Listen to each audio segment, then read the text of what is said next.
parents, all the people onto this website about Joshua. This is just briefly telling a little bit about his story, about his journey, and also offering hope to a lot of parents that don't have hope, that have special needs children and pretty much don't know what to do.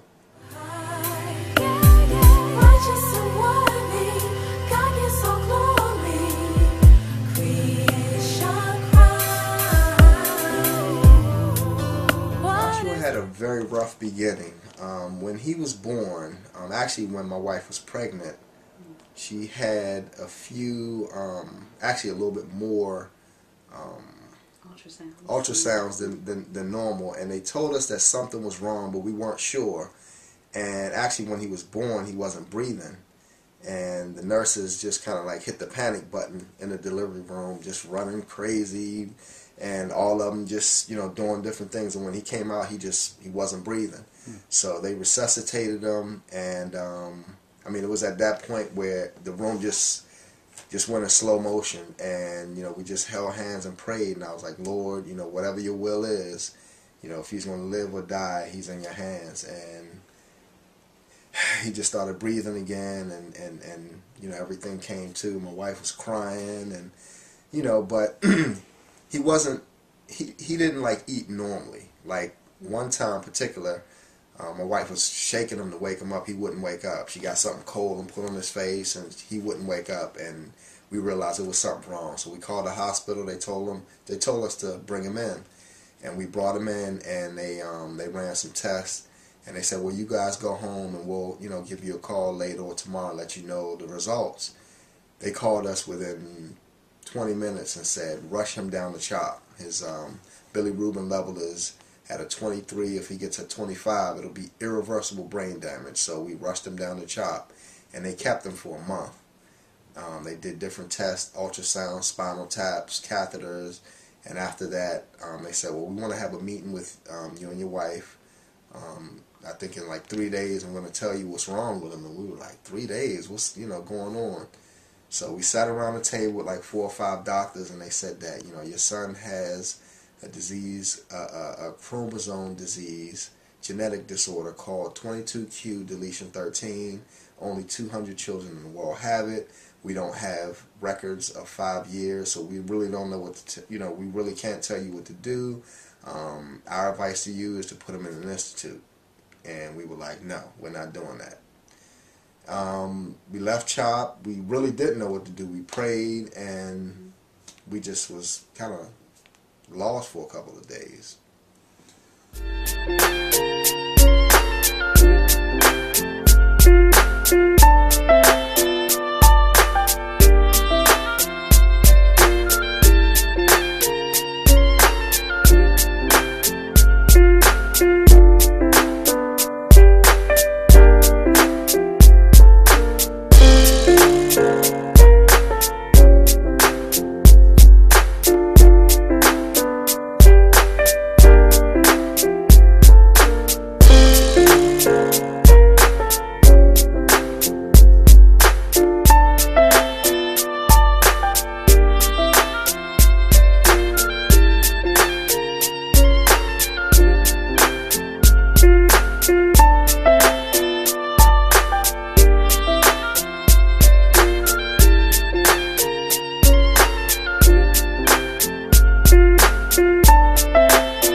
We pretty much didn't know what to do. We prayed, and that's when we found the article on Charles Stanley.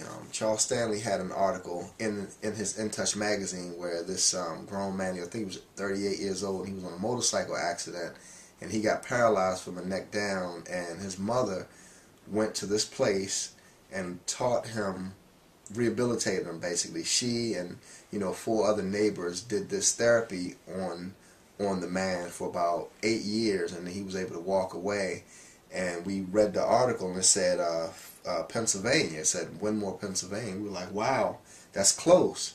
So we were thinking if they can do that for a 38-year-old man, they could definitely help our son. So we, contacted them, and the place happened to, turned out to be the Institute of Achievement of Human Potential, which was the place that he learned pretty much everything up until this point. And we still go there. Great place, and it basically gave him his life back.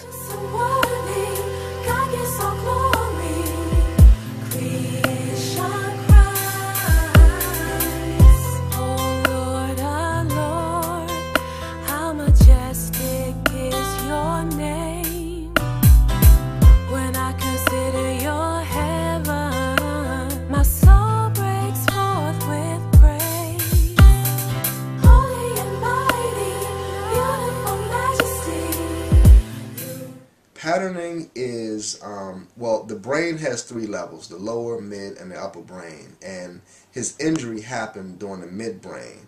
And that's where you learn to walk, and you learn those different things. And his was injured. So what patterning is, it's teaching his upper part, his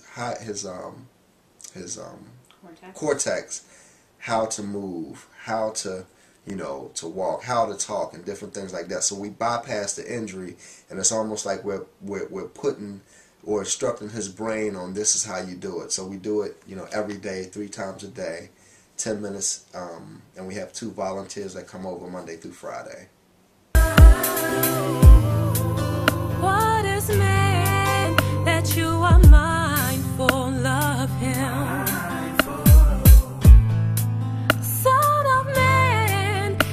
You care for him, yet you made him a little lower than the angels, and you crown him with glory and majesty.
At the Institutes, they taught us everything that we do with him. They set up a program to deal with his physiological, physical, intellectual, and social development, so that the end result is that he's well and is appropriate to his peer level, wherever his peer level is at that time, that he's appropriate to it. So with the patterning, they instructed us and walk us through exactly, this is what you need to do.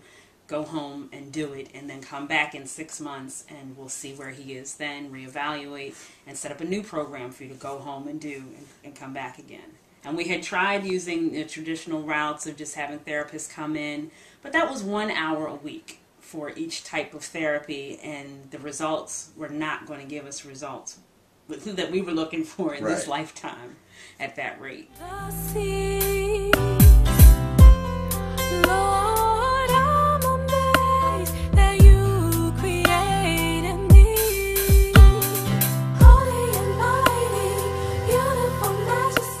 Is phenomenal. I mean, from the beginning. They also told us that children with his particular disorder, they don't sleep. They sleep about maybe 2 hours a day. Mothers were on the website, oh, I feel so bad I have to drug my child and give NyQuil to go to sleep, but I'm a wreck. But the truth is, they don't sleep. He did not sleep. He slept for 3 hours maybe a day. The Institute taught us how to do something called masking, and we put a bag on his mouth and let him deep breathe to strengthen his lungs to give him more air so that he can relax himself and get into like REM sleep and sleep for a long time. We did that the first time, and he slept for like 8 hours, and we were like amazed that he was able to sleep. I mean, we were so startled. We put our hand by his nose and checked his breathing to make sure he was breathing, but he's been breathing ever since. We used to give him catheters to have him go to the bathroom because his digestive system was so like tied up that he wouldn't be able to go. His stomach would be in a ball. Now he goes. We just put some supplements on his food. He wasn't walking. Actually, he could just barely like roll over on his back. He would belly crawl to where he wanted. His left side was weak. He's crawling now. He's walking now. He's starting to run. He's doing great. He's actually reading books. He's doing 3 and 4 step math, understanding complex books, and I mean, it's amazing. For me, the joy was a couple Father's Days. I mean, maybe like 3 years ago. I asked him what he wanted to be when he grew up, and he said when he grows up, he wants to help other children like himself. So that really brought joy to my heart because he's still struggling and going through himself. And when he says he said, Joshua does not, he's just beginning to develop his vocabulary, but he uses a communication board where he can type out, it's just the letters of the alphabet, but he types out his responses to different questions.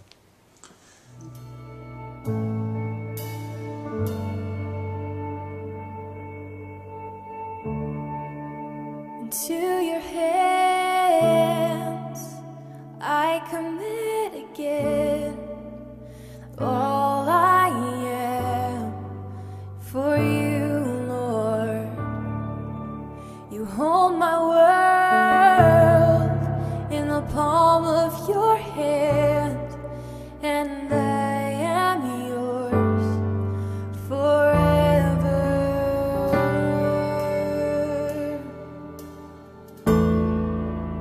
Jesus, I believe in. If they follow the route going through the institutes, I would definitely say to pace yourself. We went very, very intense in the beginning, and which was good. We came with a lot of energy, and we had a lot of goals that we wanted to get done. And we had our time frame, but things didn't quite work out that way. But to just keep reevaluating and connecting with your child. That oftentimes Joshua does demonstrations for new families at the Institute and talks with them in order to share his story to some extent. And one thing that we always leave, or the other families leave with, is hope that this little boy is saying to me, don't forget about my child. Don't quit when you're a child. When you're tired, don't quit. You're all that they have. So as a new parent, just keep looking at your child and seeing them not as you see them or as the world sees them, but to see them as what they can and will be if you're willing to pour yourself into this child, not knowing what his or her future might hold. So the thing that I would impart to other parents is to have hope and not to give up, because once you give up, what options does the child have at that point? I sing with all I am.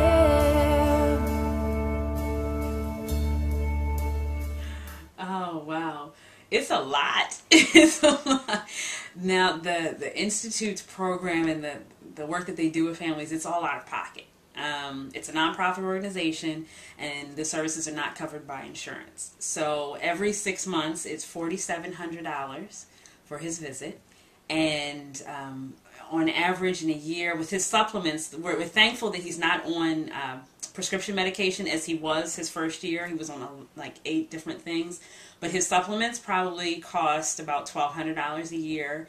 All of his food is organic because of the sensitivity of his digestive system, so it's probably about $200 a month on him alone. So if you just add it all up, and when you consider all of the equipment that we have at home to work with him, it's all customized, which thankfully Sean was able to make. But he basically had to go out, buy all the wood, figure it out, buy tools and everything, or pay someone else to do it. So that could have added up to thousands in itself. But the thankful thing in that is that he had a stander that he used to learn how to stand because he couldn't bear his own weight.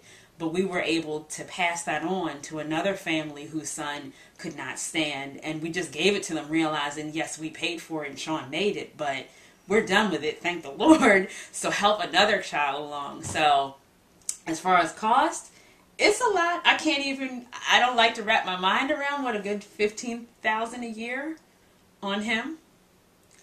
Yeah, and it's funny that, speaking of insurance doesn't pay, they don't pay. They would rather give a family a wheelchair that costs $15,000 to $20,000, but a program telling parents to put a child on the floor and help him to develop the strength within himself.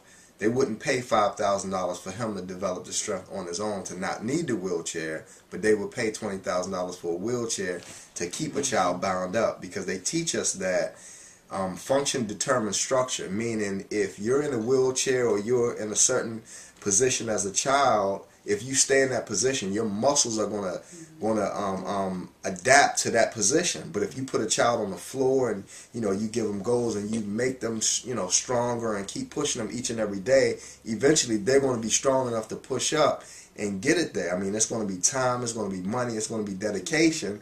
But if you want your child back, that's the route that you have to take.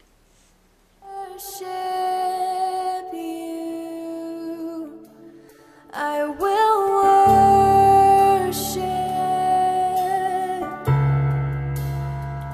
I will worship you, I will worship. This is our life. When we first started out especially, it was 7 days a week. We had volunteers coming in, even on Sunday morning before church, after church, and at bedtime. So 3 times a week there were volunteers coming through our house, 7 days a week. But yet again, we saw the results, that he got to creeping and crawling and walking. But this is pretty much our lives. But when we think of the alternative, that if we didn't do it, then we'd be pushing a wheelchair, then we'd be taking him to doctor's appointments constantly. At this point, he only goes for for well visits. He doesn't go for sick visits. He was, in that first year when we were going the medical route, we were in the doctor's office at least once a week, sometimes more often, between neurologists and ENTs and allergists, all these different appointments. Now, it's just the once a year well visit. So we chose, yes, we pour a lot in day to day, but we're not in the hospital, and that was the trade-off that we made. And it's worth it to me. It's definitely worth it to me too. And what I would say is, new parents, I would just kind of prompt you not to think about the hard work that it takes to get there, because God has a work that He has to do in all of us. And He takes us from different parts, and He, takes us through what He wants us to learn.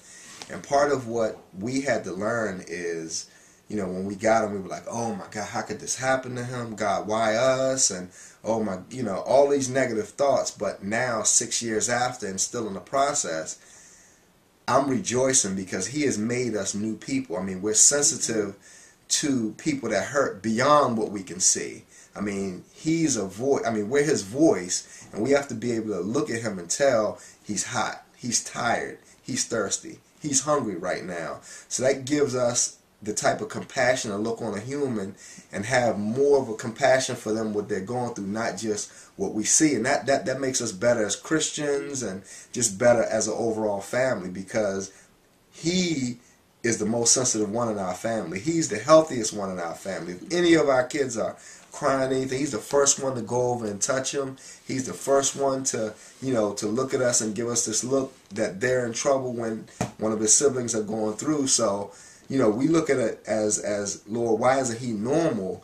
Now we look at it as, Lord, You helped us to become more God-centered through Him. So we're all a little brain injured, and He's helping us to be focused.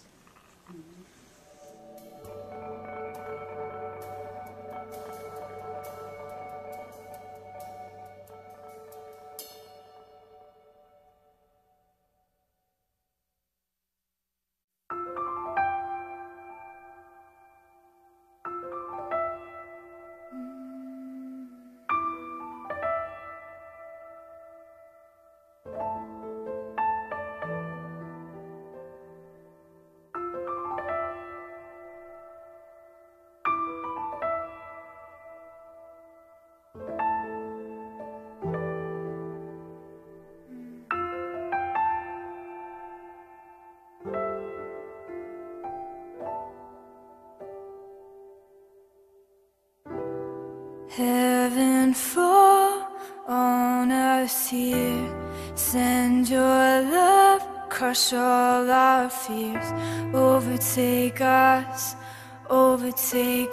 with your love forever and ever. Heaven fall on us here. Send your love, crush all our fears. Overtake us with your love forever and ever. We surrender all we are to you. Jesus, break us down, form and make us new. Overtake us with your love forever and ever.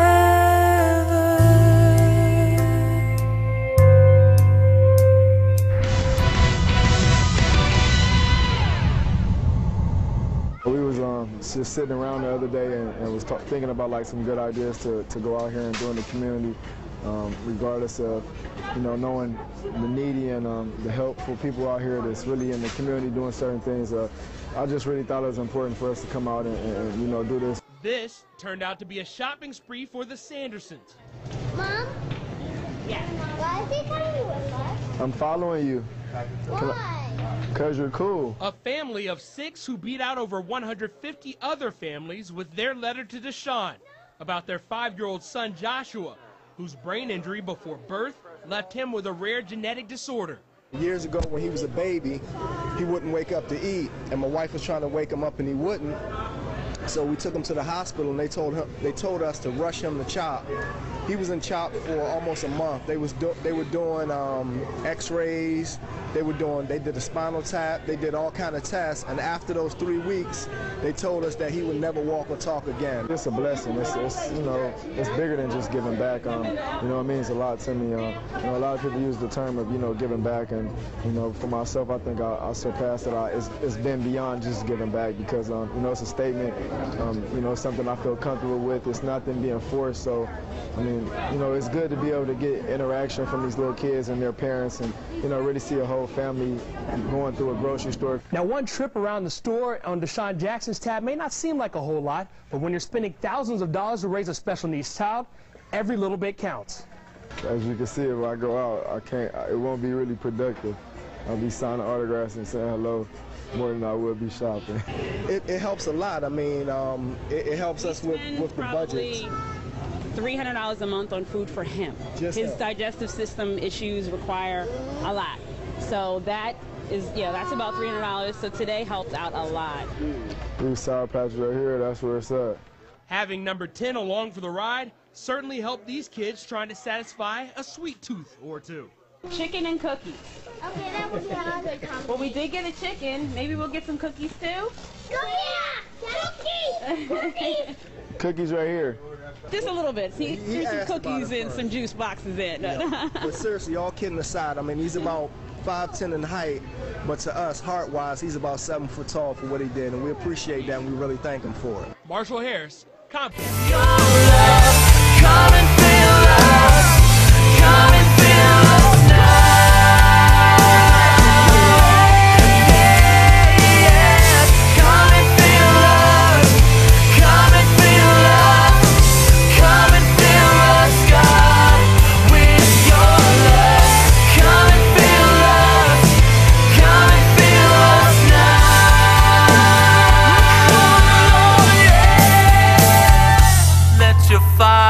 Burn, let your power fall and wreck this place, let your freedom reign and break down these walls. Come wreck this place, wreck this